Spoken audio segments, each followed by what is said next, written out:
வணக்கம். அதிரடியின் இன்றைய பிரதான செய்திகள். முதலில் தலைப்புச் செய்திகள். பரபரப்பை ஏற்படுத்தியுள்ள சட்டத்தரணியின் கொலை தொடர்பில் திடுக்கிடும் தகவலை வெளியிட்ட நாமல் அடுவிற்கு வந்துள்ள புதிய சிக்கல். விடுதலை புலிகளின் தலைவர்களை மஹிந்த ராஜபக்ச காப்பாற்ற முயன்றாரா? திடீரென புதிய கதையொன்றை அவிழ்த்துவிடும் சரத் பொன்சேகா. வெளியிடப்பட்ட மேலும் பல கருத்துக்கள். அவசரமாக ஜனாதிபதியை அழைத்த பிரதமர் மோடி. இந்தியாவுடன் கனிம வள ஒப்பந்தமா? தனது நிலைப்பாட்டை அறிவித்த அரசாங்கம். பிணையில் வெளியே வந்த ரணிலின் நெருங்கிய சகா. திடீரென ரணிலின் மனைவியை விசாரணைக்கு அழைக்கும் சிஐடி. யாழ்ப்பாண பல்கலைக்கழகத்தில் இடம்பெறும் மோசமான பகுடிவதைகள். நேரடியாக களமிறங்கிய குற்றப்புலனாய்வுத்துறை. பல்வேறு திசைகளில் பாயும் விசாரணை.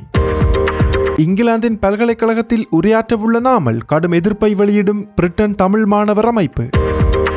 ஜாலில் மனைவி மீது மதுபான போத்தல் தாக்குதல். விசாரணையில் வெளியான திடுக்கிடும் தகவல். தப்பியோடிய கணவன். வடக்கு கிழக்கின் மக்களுக்கு வெளியான மகிழ்ச்சி அறிவிப்பு. அரசாங்கம் வழங்கும் விசேட சலுகைகள். கலந்துரையாடப்பட்ட முக்கிய விடயம். எனக்கு பாடம் படிப்பிக்க தேவையில்லை. திடீரென சபையில் கொந்தளித்த சஜித். பரபரப்பான நாடாளுமன்ற அமர்வு. நாட்டில் இடம்பெற்ற இரட்டை கொலை தொடர்பில் வெளியான திடுக்கிடும் தகவல்கள். நீதிமன்றம் வழங்கிய அதிரடி உத்தரவு. அடுத்தடுத்து தனது கட்சியை வலுப்படுத்த தயாரான மஹிந்த தரப்பு. பொதுஜன பெரமுனவுடன் கூட்டணி சேரும் முக்கிய புள்ளிகள். ரகசியமாக இடம்பெறும் சந்திப்புகள் தொடர்பான விரிவான செய்திகள். விரிவான செய்திகளுக்கு செல்ல முன்னர் இது போன்ற செய்திகளை உடனுக்குடன் அறிந்து கொள்ள எமது அதிரடி சேனலை சப்ஸ்கிரைப் செய்து கொள்ளுங்கள். முன்னாள் ஜனாதிபதிகள் மஹிந்த ராஜபக்ச மற்றும் கோட்டாபய ராஜபக்ச ஆகியோர் ஈழப்போரின் இறுதி கட்டத்தில் தமிழீழ விடுதலை புலிகளின் முக்கிய தலைவர்களை காப்பாற்றும் நோக்கில் ஒரு திட்டத்தை தீட்டியதாக பீல்ட் மார்ஷல் சரத் பொன்சேகா குற்றம் சாட்டியுள்ளார். நேற்று அவர் நடத்திய விசேட செய்தியாளர் மாநாட்டின் போது இதனை உறுதிப்படுத்தும் வகையில் கோட்டாபய ராஜபக்ச மற்றும் முன்னாள் ராணுவ தளபதி சவேந்திர சில்வா ஆகியோருக்கு இடையிலான தொலைபேசி உரையாடல் காணொலி ஒன்றையும் சரத் பொன்சேகா ஊடகங்களுக்கு வெளியிட்டார். இதன்போது மேலும் கருத்து தெரிவித்த அவர் 2009 ஆண்டு மே மாதம் 17 காலை இடம்பெற்ற பேச்சுவார்த்தைகளின் போது தமிழீழ விடுதலை புலிகள் இலங்கை இராணுவத்திடம் சரணடைய மறுத்ததாக இன்று கூறப்படுகிறது. ஆனால் உண்மையில் அவர்கள் 3ஆம் தரப்பினரிடம் சரணடையவே விருப்பம் தெரிவித்திருந்தனர் என்றும் அந்த நிலைப்பாட்டை ராஜபக்ச குடும்பத்தினர் ஏற்றுக்கொள்ள தயாராக இருந்ததாகவும் சரத் பொன்சேகா தெரிவித்தார். விடுதலை புலிகள் அமைப்பினர் இராணுவத்திடம் சரணடைந்திருந்ததால் அவர்களை காப்பாற்றி இன்று வடக்கின் அரசியல் தலைமை பதவிகளில் அமர்த்தியிருப்பார்கள் என்றும் சரணடைய மறுத்ததாலேயே தற்போது தங்களை தேசிய வீரர்களாக சித்தரிக்கின்றனர் என்றும் அவர் கடுமையாக விமர்சித்தார். மேலும் ஈழப்போரின் இறுதி தருணங்களில் போரை எவ்வாறு நிறுத்துவது என்று மஹிந்த மற்றும் கோட்டாபய ராஜபக்ச திட்டமிட்டதாகவும் அந்த நேரத்தில் தாம் சீனாவில் இருந்த போதிலும் போர்க்கள நிலவரங்களை முழுமையாக அறிந்திருந்ததாகவும் தெரிவித்தார். 2009 மே 17 காலை கோட்டாபய மற்றும் பாசில் ராஜபக்ச நோர்வேயின் முன்னாள் சமாதான தூதர் எரிக் சோல்ஹீம் ICRC மற்றும் MNST இன்டர்நேஷனல் ஆகிய தரப்புகளுடன் தொடர்பு கொண்டு விடுதலை புலிகள் சரணடைந்ததற்கான சூழலை உருவாக்க முயற்சித்ததாகவும் அவர் கூறினார். ஆனால் தன்னிடம் விடுதலை புலிகளை காப்பாற்றும் எந்த ஒரு திட்டமும் இல்லை என்றும் அந்த நோக்கத்தை ஒருபோதும் ஏற்றுக்கொள்ளவில்லை என்றும் சரத் பொன்சேகா வலியுறுத்தினார். மேலும் இந்த காணொலியை பதிவு செய்த ஊடகவியலாளரை கொலை செய்ய கோட்டாபய ராஜபக்ச முயன்றதாகவும் அதனால் குறித்த ஊடகவியலாளர் அமெரிக்காவுக்கு தப்பிச் சென்றதாகவும் அவர் தெரிவித்துள்ளார். இந்த குற்றச்சாட்டுகள் ஈழப்போரின் இறுதிக்கட்டம் தொடர்பான அரசியல் மற்றும் இராணுவ வரலாற்றில் மீண்டும் பரபரப்பை ஏற்படுத்தியுள்ளமை குறிப்பிடத்தக்கது. நாகர்கோவில் பகுதியில் இடம்பெற்ற கொடூர குடும்ப வன்முறை சம்பவம் ஒன்று பெரும் அதிர்ச்சியை ஏற்படுத்தியுள்ளது. பியர் போத்தலை உடைத்து அதனால் தனது மனைவியை சரமாரியாக குத்தி படுகாயங்களுக்கு உள்ளாக்கிய கணவர் ஒருவர் சம்பவ இடத்திலேயே தப்பியோடியுள்ளார். பாதிக்கப்பட்ட பெண் ஆபத்தான நிலையில் பருத்தித்துறை ஆதார வைத்தியசாலையில் அனுமதிக்கப்பட்டுள்ளதாக தெரிவிக்கப்படுகிறது. இந்த சம்பவம் நேற்று இரவு 7:20 மணியளவில் நாகர்கோவில் பகுதியில் இடம்பெற்றுள்ளது.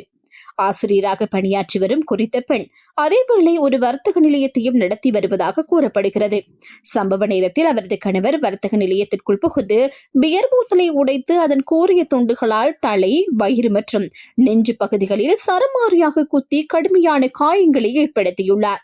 சம்பவத்தை தொடர்ந்து குறித்த கணவர் தப்பியோடியுள்ள நிலையில் மருதங்கேணி காவல்துறை சம்பவம் தொடர்பான மேலதிக விசாரணைகளை மேற்கொண்டு வருகின்றனர். இந்த சம்பவம் மீண்டும் குடும்ப வன்முறை தொடர்பான கடும் கவலையை சமூகத்தில் எழுப்பியுள்ளது. கொழும்பு அக்கரைகுடு பகுதியில் இடம்பெற்ற துப்பாக்கிச் சூட்டில் படுகொலை செய்யப்பட்ட சட்டத்தரணி தொடர்பில் ஸ்ரீலங்கா பொதுஜன பெரமுனவின் தேசிய அமைப்பாளரும் நாடாளுமன்ற உறுப்பினருமான நாமல் ராஜபக்ச நேற்று பரபரப்பை ஏற்படுத்தும் தகவல் ஒன்றை வெளியிட்டுள்ளார். அவர் கருத்து தெரிவிக்கையில், அக்குரைகுடுவில் சுட்டுக் கொல்லப்பட்ட அந்த சட்டத்தரணி தமது சட்ட ஆய்வுக்குழுவில் உறுப்பினராக இருந்ததாகவும் தற்போதைய அரசாங்கத்திற்கும் அதன் சட்டக்குழுவிற்கும் இடையில் அடிப்படை சிக்கல்கள் காணப்படுவதாகவும் குறிப்பிட்டார். மேலும் கோவிட்-19 தொற்று நோய் காலத்தில் மக்களின் உயிரையும் முழு அரசையும் பாதுகாக்க முயற்சிகள் மேற்கொள்ளப்பட்டன.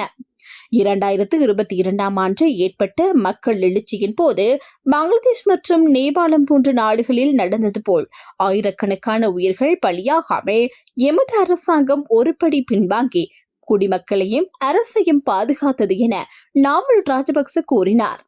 அத்துடன் தற்போது மக்களால் தேர்ந்தெடுக்கப்பட்ட அரசாங்கமே அரசை அழிக்க முயற்சிப்பதாக குற்றம் சாட்டிய அவர், அரசை கலைக்கும் நடவடிக்கைகளை குடிமக்களை நாசப்படுத்தும் செயலாக கருதப்படலாம் என்றும், மருத்துவர்கள் தொடர்பில் சுகாதார அமைச்சர் வெளியிட்ட கருத்துக்கள், நீதித்துறை அமைப்பு குறித்து நாடாளுமன்ற உறுப்பினர்கள் மற்றும் அமைச்சர்கள் வெளியிட்ட கருத்துக்கள், அண்மையில் சட்டத்தரணி மற்றும் அவரது மனைவி கொல்லப்பட்ட சம்பவம் ஆகியவை சட்டத்துறையில் அச்சமும் பதற்றமும் உருவாகியுள்ளதாகவும் தெரிவித்தார். ஒரு கட்சியாக இலங்கை பொதுஜன பெரமுன அனைத்து எதிர்க்கட்சிகளுடனும் இணைந்து இந்த நாட்டின் அரசு இயந்திரங்களையும் பொது ஊழியர்களையும் ஒட்டுமொத்த குடிமக்களையும் பாதுகாக்க வேண்டும். அரசாங்கங்கள் வந்து போகலாம், ஆனால் அரசு பாதுகாக்கப்பட வேண்டும். எங்கள் கட்சி வரலாற்றில் இருந்தே அரசை பாதுகாக்க முன்வந்துள்ளது என்றும் அவர் வலியுறுத்தினார். மேலும் கடற்தொழிலாளரின் விலை தொடர்பான ஒரு பிரச்சனையில் ஜனாதிபதி தலையிட்டிருந்தாலும் அந்த தீர்மானங்களை நடைமுறைப்படுத்துவதில் இன்னும் சிக்கல்கள் காணப்படுவதாகவும் நாமல் ராஜபக்ச குறிப்பிட்டுள்ளார்.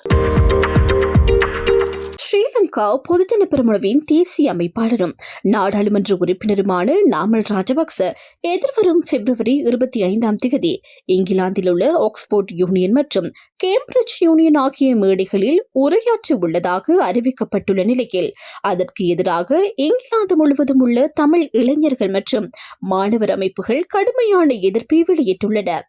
இங்கிலாந்தில் உள்ள 20க்கு மேற்பட்ட பல்கலைக்கழகங்களில் தமிழ் மாணவர் சங்கங்கள் மற்றும் பிரிட்டிஷ் தமிழ் யூத் ஆர்கனைசேஷன் இணைந்து வெளியிட்டுள்ள கூட்டறிக்கையில் நாமல் ராஜபக்சவுக்கு வழங்கப்பட்ட இந்த உரையாற்றும் வாய்ப்பை உடனடியாக ரத்து செய்ய வேண்டும் என வலியுறுத்தப்பட்டுள்ளது.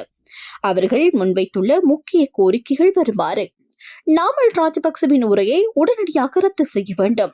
இந்த அழைப்பின் மூலம் பிரிட்டிஷ் தமிழ் சமூகத்திற்கும் போரில் உயிர் பிழைத்தவர்களுக்கு மேற்பட்ட அவமானத்திற்கு யூனிவர்சிட்டி ஆஃப் ஆக்ஸ்போர்ட் மற்றும் யூனிவர்சிட்டி ஆஃப் கேம்பிரிட்ஜ் பகிரங்கமாக மன்னிப்பு கோர வேண்டும். போர்க்குற்றங்கள், இனப்படுகொலை மற்றும் மனித உரிமை மீறல்கள் தொடர்பான குற்றம் சாட்டப்பட்ட நபர்களுக்கு பேச அனுமதி வழங்காத தெளிவான கொள்கையை பல்கலைக்கழகங்கள் பின்பற்ற வேண்டும். ராஜபக்ச குடும்பத்தினரால் நடத்தப்பட்டதாக கூறப்படும் போரின் போது பொதுமக்கள் மீது மேற்கொள்ளப்பட்ட தாக்குதல்கள், பாலியல் வன்முறை மற்றும் காணாமல் போன சம்பவங்களுக்கு நாமல் ராஜபக்ச பொறுப்பிலிருந்து தப்ப முடியாது என போராட்டக்காரர்கள் சுட்டிக்காட்டியுள்ளனர். நாமல் ராஜபக்ச ஒரு அரசியல் பிரமுகர் மட்டுமல்ல, இனப்படுகொலை இயந்திரத்தின் வாரிசு மற்றும் பாதுகாவலர் என்றும் அந்த அறிக்கையில் கடுமையாக குற்றம் சாட்டப்பட்டுள்ளது. மேலும் சட்ட பரீட்சை மோசடி மற்றும் ரூபாய் 70 மில்லியன் தவறாக பயன்படுத்தியமை தொடர்பான குற்றச்சாட்டுகளையும் நினைவூட்டியுள்ள போராட்டக்காரர்கள் இத்தகைய நபருக்கு உலகளாவிய மதிப்புமிக்க மேடையை வழங்குவது நீதிக்கான செயல்முறைக்கு தடையாக அமையும் என தெரிவித்துள்ளனர். தங்கள் மக்களின் வழியை அரசியல் உரையாடலுக்கான கருவியாக பயன்படுத்த அனுமதிக்க மாட்டோம் என கூறியுள்ள இந்த அமைப்புகள் நாமல் ராஜபக்சவின் வருகைக்கு எதிரான அமைதியான முறையில் போராட்டங்களை நடத்த உள்ளதாகவும் அறிவித்துள்ளன. வடக்கு மற்றும் கிழக்கு மாகாணங்களில் யுத்த மோதல்களால் இடம்பெயர்ந்த குடும்பங்களுக்கு நிரந்தர வீடுகள் அமைத்துக் கொடுப்பதற்காக வழங்கப்படும் நிதி உதவியை ரூபாய் 20 லட்சமாக அதிகரிப்பதற்கு அமைச்சரவை அங்கீகாரம் வழங்கியுள்ளது. இந்த திட்டத்தின் கீழ் 2009ஆம் ஆண்டு முதல் 2025 டிசம்பர் 31ஆம் தேதி வரை 2,77,167 குடும்பங்களை சேர்ந்த 9,19,450 பேர் தங்களது சொந்த கிராமங்களில் மீள குடியமர்த்தப்பட்டுள்ளதாக தெரிவிக்கப்படுகிறது. அதேவேளை 2026 ஜனவரி 1 நிலவரப்படி வடக்கு மற்றும் கிழக்கு மாகாணங்கள் பகுதிகளில் இன்னும் சொந்த வீடுகள் இல்லாத 13,069 இடம்பெயர்ந்த குடும்பங்கள் அடையாளம் காணப்பட்டுள்ளன. இதற்கு முன்னர் 2 அல்லது அதற்கு குறைவான உறுப்பினர்களை கொண்ட குடும்பங்களுக்கு 340 சதுர அடி வீடு ரூபாய் 9 லட்சம், 2க்கும் அதிகமான உறுப்பினர்களை கொண்ட குடும்பங்களுக்கு 550 சதுர அடி வீடு ரூபாய் 15 லட்சம் என நிதி உதவி வழங்க அமைச்சரவை அனுமதி அளித்திருந்தது. எனினும் 2026 ஜனவரி 2 அனுரகுமார் திசாநாயக்க தலைமையில் நடைபெற்ற மீளாய்வு கூட்டத்தின் போது பயனாளிகள் குறைந்த வருமானம் பெறுபவர்களாக இருப்பது, கட்டிடப் பொருட்கள் மற்றும் மனித உழைப்புக்கான செலவுகள் கணிசமாக அதிகரித்துள்ளமை ஆகிய விடயங்கள் கவனத்தில் எடுக்கப்பட்டன. இதனை அடிப்படையாக கொண்டு குடும்ப உறுப்பினர்களின் எண்ணிக்கையை பொருட்படுத்தாமல் 550 சதுர அடி கொண்ட ஒரு தரமான வீட்டை அமைப்பதற்காக வழங்கப்படும் நிதி உதவியை 2026 ஆண்டு முதல் ரூபாய் 2 மில்லியனாக உயர்த்துவது பொருத்தமானது என தீர்மானிக்கப்பட்டுள்ளது. இதற்கமைய வீடமைப்பு, நிர்மாணத்துறை மற்றும் நீர்வளங்கள் அமைச்சரால் முன்வைக்கப்பட்ட இந்த நிதியுதவி அதிகரிப்பு யோசனைக்கு அமைச்சரவை அங்கீகாரம் வழங்கியுள்ளது என்பது குறிப்பிடத்தக்கது. யாழ்ப்பாண பல்கலைக்கழகத்தில் இடம்பெறுவதாக கூறப்படும் பகடி வதைகள் தொடர்பில் குற்றப்புலனாய்வு திணைக்களம் நேரடி விசாரணைகளை ஆரம்பித்துள்ளதாக தெரிவிக்கப்படுகிறது.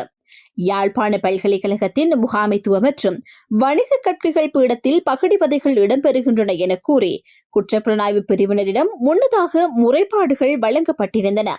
அந்த முறைப்பாடுகள் தொடர்பில் பல்கலைக்கழக மட்டத்தில் விசாரணைகளை முன்னெடுத்து அறிக்கை சமர்ப்பிக்குமாறு பல்கலைக்கழக நிர்வாகத்திடம் குற்றப்புலனாய்வு திணைக்களம் கோரியிருந்ததாக தெரிவிக்கப்படுகிறது. எனினும் பல்கலைக்கழக நிர்வாகத்திடமிருந்து இதுவரை எந்தவித பதிலும் கிடைக்காத நிலையில் குற்றப்புலனாய்வு திணைக்களத்தினால் தற்போது நேரடி விசாரணைகள் ஆரம்பிக்கப்பட்டுள்ளன. பகிடிவது என்ற பெயரில் பாலியல் அத்துமீறல்கள், பாலியல் சீண்டல்கள் மட்டுமின்றி உடலியல் ரீதியான தாக்குதல்களும் இடம்பெறுவதாக குற்றச்சாட்டுகள் முன்வைக்கப்பட்டுள்ளன. மேலும் இந்த பகிடிவதைகள் பல்கலைக்கழக வளாகத்திற்கு வெளியே தனியார் வீடுகள் மற்றும் விடுதிகளில் தங்கியுள்ள மூத்த மாணவர்களால் மேற்கொள்ளப்படுவதாகவும் அவர்கள் இளைய மாணவர்களை தங்களது தங்குமிடங்களுக்கு அழைத்து பகிடிவதை மேற்கொள்வதாகவும் தெரிவிக்கப்படுகிறது.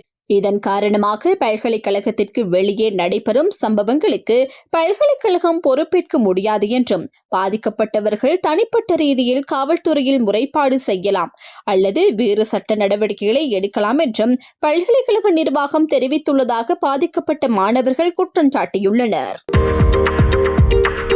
இந்தியாவினால் கனிம வள ஆய்வு ஒப்பந்தம் தொடர்பில் எந்த ஒரு முன்மொழிவும் எமது அரசாங்கத்திடம் சமர்ப்பிக்கப்படவில்லை என அமைச்சரவை பேச்சாளரும் அமைச்சருமான விஜித் ஹீரத் தெரிவித்துள்ளார். அத்துடன் அது தொடர்பில் எந்தவித பேச்சுவார்த்தைகளும் இதுவரை முன்னெடுக்கப்படவில்லை என்றும் அவர் சுட்டிக்காட்டியுள்ளார். அரசாங்க தகவல் திணைக்களத்தில் நேற்று நடைபெற்ற வாராந்த அமைச்சரவை தீர்மானங்களை அறிவிக்கும் ஊடகவியலாளர் மாநாட்டில் உரையாற்றும் போதே அமைச்சர் விஜித் ஹீரத் இதனை தெரிவித்துள்ளார். இது தொடர்பில் மேலும் கருத்து தெரிவித்த அவர், இது 2024 ஆண்டு முன்வைக்கப்பட்ட ஒரு பழைய முன்மொழிவாகும். எமது அரசாங்கம் ஆட்சி பொறுப்பேற்றதற்கு பின்னர் அவ்வாறு எந்த ஒரு ஒப்பந்த முன்மொழிவும் முன்வைக்கப்படவில்லை.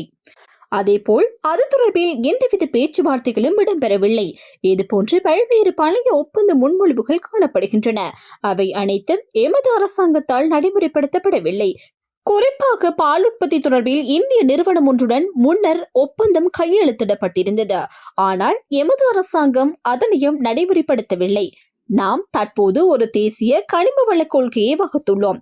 அதற்கு அமைச்சரவை அங்கீகாரமும் வழங்கியுள்ளது. அந்த கொள்கையை பின்பற்றி அதற்கமையவே எதிர்காலத்தில் கனிம வளங்கள் தொடர்பான அனைத்து தீர்மானங்களையும் எடுப்போம் என அமைச்சர் விஜித் ஹீரத் தெரிவித்துள்ளார்.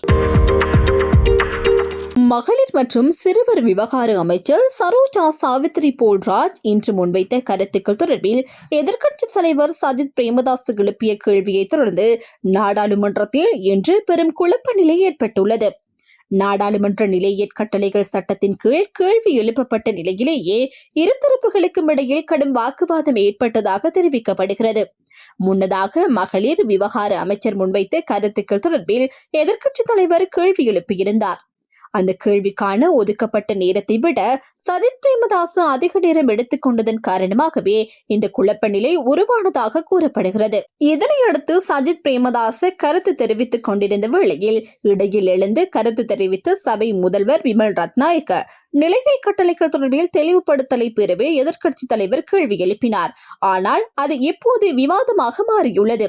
நிலையியல் கட்டளைகளை மேற்கோள் காட்டி அதனை விவாதமாக மாற்றுவது சரியல்ல.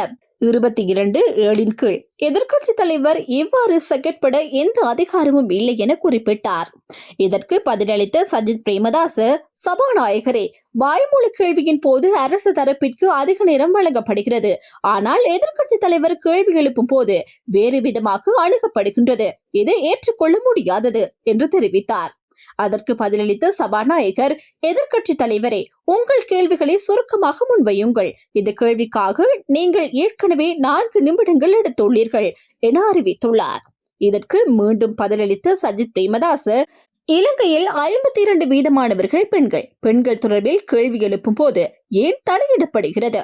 எனக்கு நிலையற் கட்டளைகள் குறித்து வகுப்பெடுக்க தேவையில்லை என கூறினார். இதன் போது மீண்டும் தலையிட்ட சபாநாயகர், 2 நிமிடங்களுக்கு ஒதுக்கப்பட்ட கேள்விக்கு நீங்கள் 6 நிமிடங்கள் எடுத்துள்ளீர்கள்.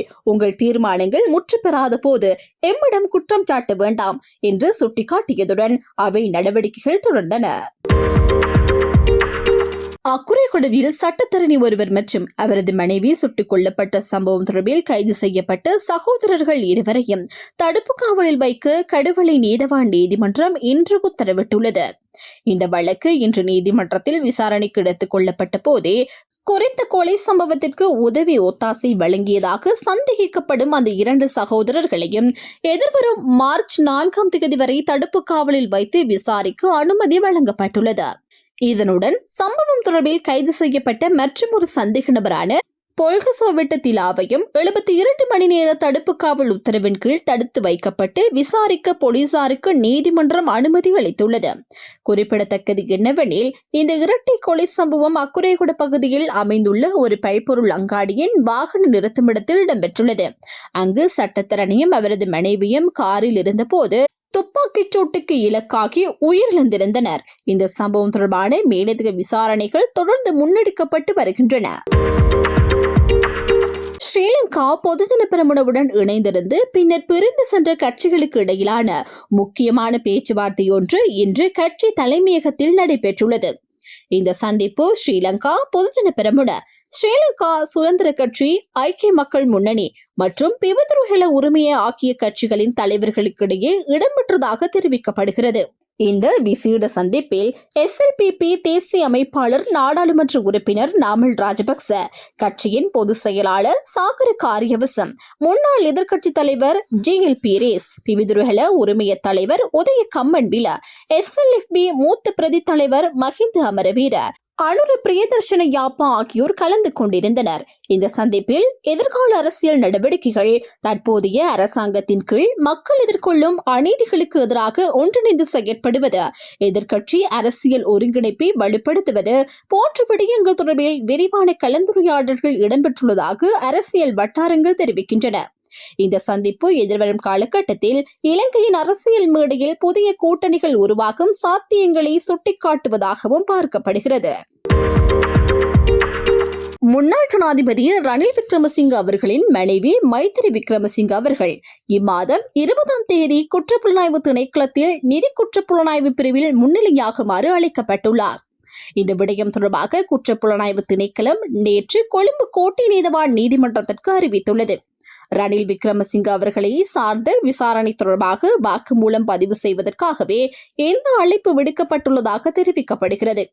இதற்கிடையில் கடந்த 2023 ஆண்டு அன்றைய ஜனாதிபதி ரணில் விக்ரமசிங்க அவர்கள் பிரித்தானியாவிற்கு மேற்கொண்ட தனிப்பட்ட பயணத்திற்காக நிதி அனுமதி வழங்கியதன் மூலம் அரசு நிதியை தவறாக பயன்படுத்த உதவி செய்ததாக சந்தேகத்தின் பேரில் விளக்கமறியலில் வைக்கப்பட்டிருந்த முன்னாள் ஜனாதிபதி செயலாளர் சமன் ஏக்கநாயக்க நேற்று கொழும்பு நீதவான் நீதிமன்றத்தினால் பிணையில் விடுவிக்கப்பட்டுள்ளார். இந்த சம்பவம் தொடர்பான மேலதிக விசாரணைகள் தொடர்ந்து முன்னெடுக்கப்பட்டு வருகின்றன. இத்துடன் அதிரடியின் இன்றைய பிரதான செய்திகள் நிறைவடைகின்றன. எமது செய்தி தொடர்பான உங்களுடைய கருத்துக்களை மறக்காமல் கமெண்டில் பதிவிடுங்கள். மேலும் இது போன்ற செய்திகளை உடனுக்குடன் அறிந்து கொள்ள எமது அதிரடி சேனலை சப்ஸ்கிரைப் செய்து கொள்ளுங்கள்.